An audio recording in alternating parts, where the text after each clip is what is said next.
So we are here for the women's college basketball whip around for Wednesday, February 21st, 2024. There is about a month left in the season here for the whip around.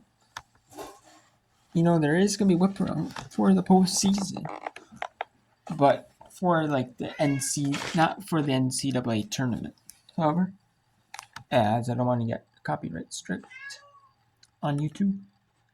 However, that would be the one time I would assume I would get copyright straight. Although for the regular season, I'm not getting copyright straight for all these games, but I don't want to get copyright straight for like certain games. So for NCAA tournament. But I will do it for the WBIT and the WNIT. No, before I do softball whip around. And here we are. So we have Michigan State up 9 on Purdue, 68-59. Maryland's going to beat Rutgers, 81-60. 73-58. Fordham up St. Louis with 48 cents. Akron's going to beat Bowling Green's going to be Akron, my bad. 74-68. It's going to be 74-70 maybe, or 74-70 with the foul. We have George Mason up 55-53 in St. Bonaventure, 12 seconds. Kent down 3 to Ohio, 77-74. That would be a huge upset. That was to beat Kent State. Right State up 73-66 in Armors. 70-43 Cleveland State's going to blow IUPUI. 41-38 West Virginia up on Kansas State. 53-38 Oklahoma State up on UCF. 45 Charlotte and North Texas tied. 61-56 Tulsa up on UAB. 46-34 Middle Tennessee up on Jacksonville State. 35-31 Texas playing close with Texas Tech. 35-26 Baylor up on Kansas. 44-23 Iowa State up big on Houston. 42-28 Marshall starting up big after 27-5 second quarter. Marshall starting to really just insert their dominance. 44-21 Louisiana up on South Alabama. 37-30 Troy up on Arkansas State. 15-8 Boise State up on New Mexico. 15-12 Wyoming up on UNLV. 26-10 UT Orange up on Center, and in about 5 minutes, Nevada up on taking on Fresno State. TCU BYU, and Air Force San Diego State. Villanova beat Providence 68-58. 68-59 Michigan State beat Purdue. 81-62 Maryland beat Rutgers. And South Florida beat East Carolina 78-68. 66-59 Charleston Southern beat South Carolina State. And then Butler beat Xavier 84-46. 62-40 Presbyterian beat Winthrop. 66-60 Longwood beat UNC Asheville. 78-54 Ball State beat Central Michigan. 112-45 Dayton beat Miami, Ohio. Beat the D2, D3 NAIA type school. 112-45. In a makeshift game. They did this makeshift game due to Davidson canceling their game with Dayton, either due to illness, team illness, or like a bunch of injuries on the team. But either way, it is a cancel. So they are canceling the game, and it is not a forfeit. It's just a straight cancel. So, and they're not gonna have time to reschedule as the 6th of March is the start of the A10 tournament, the second round of the A10 women's tournament. Or the first round of the A10 women's tournament, my bad. First round. So they would have to play on the 4th, as they can't schedule on the 26th. That would be the only other option. But Dayton is playing on the 25th, while Davidson is playing on the 24th. So, Chicago beat UMass 64-52. Maybe beat Maryland 53-51. 68-36. Toledo beat Miami, and 70-58. Purdue Fort Wayne beat North Kentucky. And no, Davidson, they're going to give the forfeit win to Davidson. The forfeit loss to Davidson. And the forfeit win to Dayton. It only counts in conference. It is only a conference forfeit. It does not count as a regular season, as the NCAA does not consider this a loss or a win to either team. It is just a conference game due to it's just a conference forfeit for seeding purposes in the tournament. And we have George Mason held on, had to come back in that second half. And they did to win by 4. 57-53. Bowling Green beat Akron 74-68. And let's go to some games here in the fourth quarter. Let's go to Kent. Fordham's going to beat St. Louis 77-64. Looks like Western Michigan could lose Eastern Michigan, but it's going to take a lot. Let's go to a close game. As Robert looks like Wright State's going to be Robert Morris, and so is Cleveland State. They're going to be IUPUI.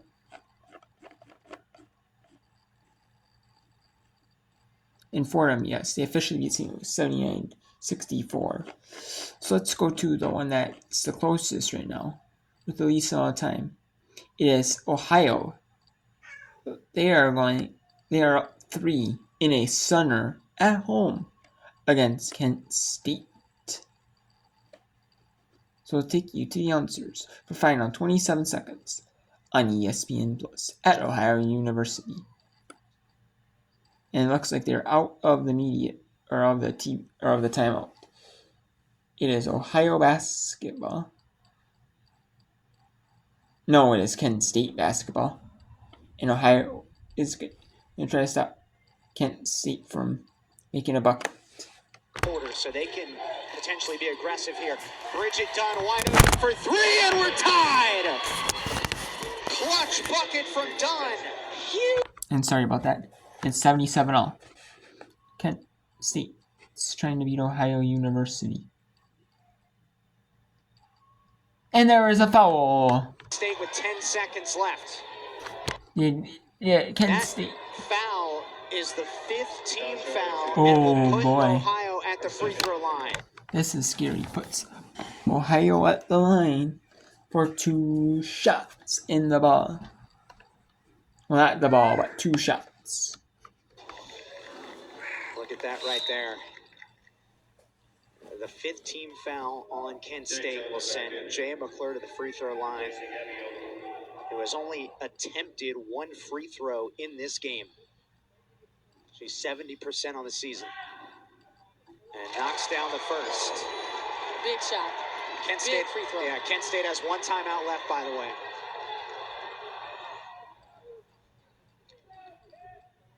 And the second one is money. 2-point lead for the Bobcats. We saw a clutch 3 from Bridget Dunn. For Kent State, a clutch pair of free throws dropped down by Jaya McClure, who has a career high 26 points. 10.3 seconds left in the fourth quarter. 79-77. And it's Kent State basketball, Tanisha. Here we go. I mean, she's showed up. She's stepped up. Jay McClure has definitely stepped up at all areas and for the entire game. She's put together 4 quarters, not just Ohio, but she's done that as well. Todd is not shocked by these moments. He's been there, done that. I expect a quality play from him to get his best players a quality look and an open look like they've got before. It's going to be Ohio. This is on Ohio, how they're going to defend Kent State. Well, what do you think is being discussed in Ohio's huddle right now defensively?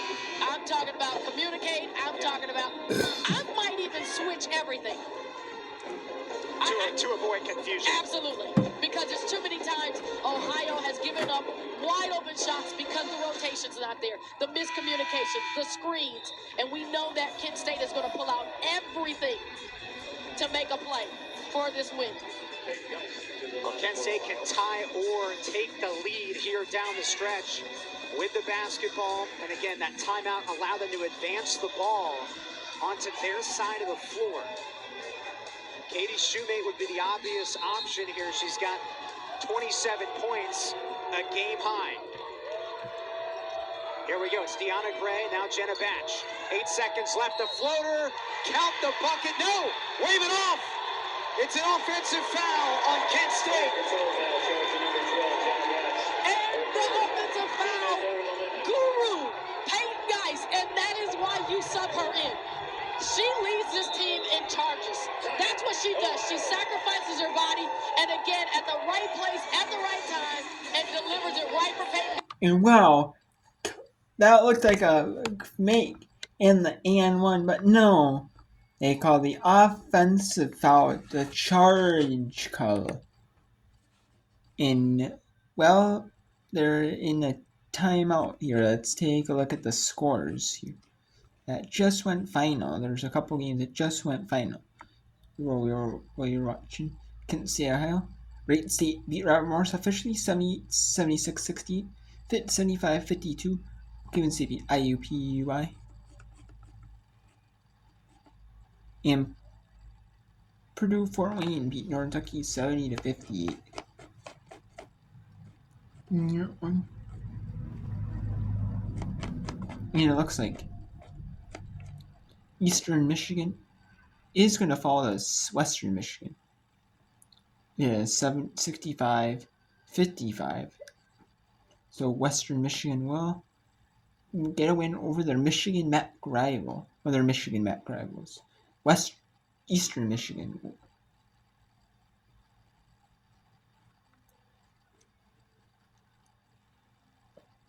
And we have Middle Tennessee up 51-36 on Jacksonville State. We have Tulsa up 70-58 on UAB with 7:18 to go in the fourth. 51-47 at the media timeout. North Texas up in Charlotte. 6-6 to go. 65-47 looks like Oklahoma State Central and UCF. 3:07 to go. And West Virginia, Kansas State tied at 44. And let's go to Kent State, Ohio now for the. Can wrap this one up. Who this was off of. And you've got instant replay to do that. Yeah. Maybe we could see that again. Yeah, another angle would be. So it looks like they're going to see who the ball went off of. If the ball went off of Kent State, it would be huge because Kent State would have to foul.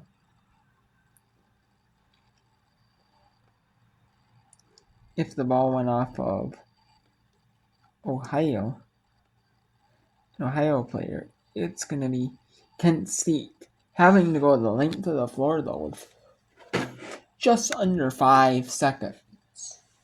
So it's going to be huge, I mean, it would be a big advantage. I mean, either way, though, Kent State is at a disadvantage, but Kent State has a slim chance. I mean, they have a chance, but it's a better chance than if Ohio was to make even if they made one missed one and they made the second one, then Ohio would be just basically they have to go a 3 to tie. But the worst case scenario would be they miss 1 free throw, particularly the second one. The worst case would be they miss the second one. Because then if they would have to get the rebound and then run, they would take time off getting the rebound. People would get touched. But no, it is Kent State basketball. Second turn of the ball. And it is indeed Kent State ball. They cannot advance the ball, though, because they're out of timeouts. So Kent State has to go the length of the court, down by 2. A 3 would win it. Woo! I'm going to have to stand Palms up. are sweaty, backsides are tight right now. Yeah, and I'm going to have to stand up. 4.7 seconds left. Deanna Gray catches at half court, finds Batch, turns, 1 second, gets it off for the tie. No! And no, Ohio University stuns Kent State. And Ohio improves to 8-16. 5-8 in conference, though Kent has a 15-8. 10-3 in conference. What a huge upset by Ohio over Kent State. What a huge upset. And it went official. Western Michigan beat Eastern Michigan 65-55. And let's go to the best game of the night here in women's college basketball. Number 22, West Virginia, taking on number 10, Kansas State. 49-47 in favor of Kansas State. 3:35 to go.